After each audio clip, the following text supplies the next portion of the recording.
खबर से खबर जयपुर से। हनुमान बेनीवाल के विवादित बयान जा राजस्थान विश्वविद्यालय के बाहर पुतला भी फूका गया।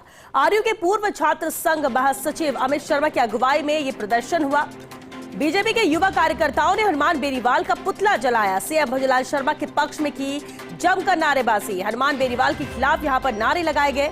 छात्र नेता जितेंद्र मीणा, अमित यादव समेत कई युवा इस प्रदर्शन में शामिल हुए, जहां हनुमान बेनीवाल का पुतला जलाया गया। ये तस्वीरें प्रदर्शन की।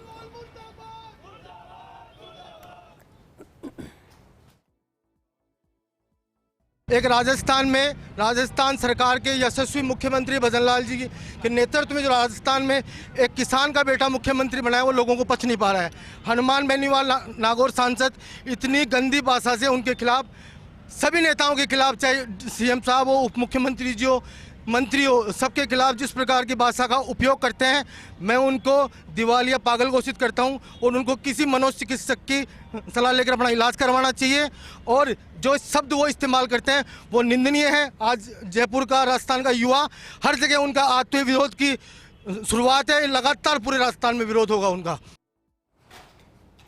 और चलिए, पॉलिटिकल एडिटर योगेश शर्मा हमारे साथ जुड़ चुके।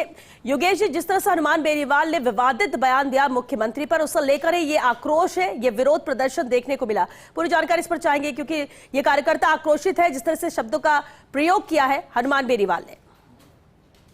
देखिए श्वेता, आज सुबह से ही भारतीय जनता पार्टी के तमाम नेताओं का विरोध हम देखने को मिल रहा है। जिस तरह की बयानबाजी हनुमान बेनीवाल ने की, आज सुबह हमने अभी थोड़ी देर पहले ही बीजेपी के पूर्व प्रदेश अध्यक्ष और हरियाणा प्रभारी सतीश पूनिया ने भी आज दुर्भाग्यजनक बताया और इसे लोकतंत्र की अभिव्यक्ति के खिलाफ भी बताया।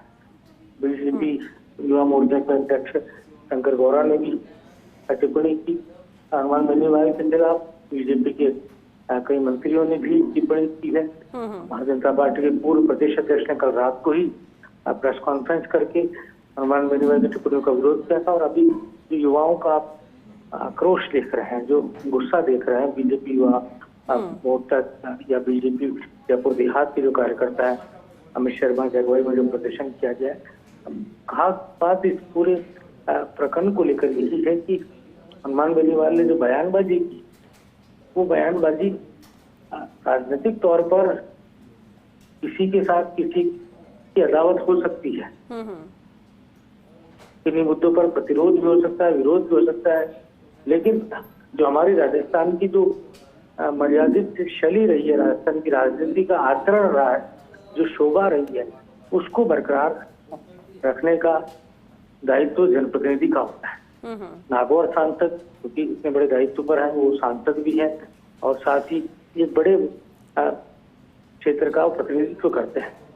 और हमारे राजस्थान में महबूब सिंह शेखावत, मोहनलाल सुखाड़िया, भरतराम मदेना और तमाम हरिशंकर भावड़ा जैसे मूर्धन्य नेता, हरदेव जोशी, जिन्होंने अपने आचरण से, अपनी राजनीति से संदेश देने का काम किया।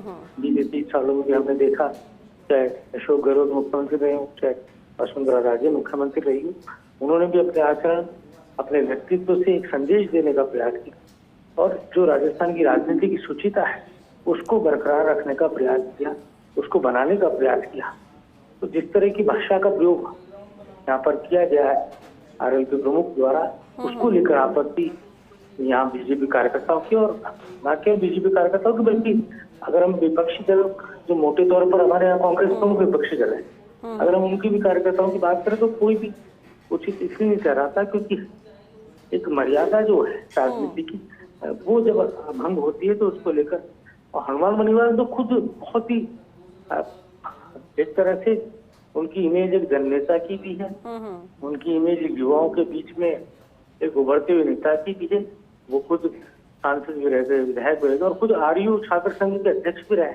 एक लंबा समय उनके फादर विधायक रहे, उनका ब्रदर विधायक रहे। एक लंबा राजनीतिक परिवार उनका है। कहा जा सकता है कि उनसे उम्मीद की जाती है कि वो किसी भी समस्या के समाधान के लिए एक लोकतांत्रिक रवैया अपनाते हुए आगे बढ़ेंगे। अब जब साधु संतों का आंदोलन है या बहराणा धाम को लेकर जो रिको को लेकर आंदोलन है, उसको वो एक संयमित तरीके से आगे बढ़ते हुए सुलझाने की दिशा में एक कारगर भूमिका निभाएंगे। आप ये तो मानती हैं श्वेता कि अगर ये आंदोलन का कटाक्ष होता है तो निश्चित तौर पर हनुमान बेनीवाल उस क्रेडिट के प्रमुख हकदार होंगे।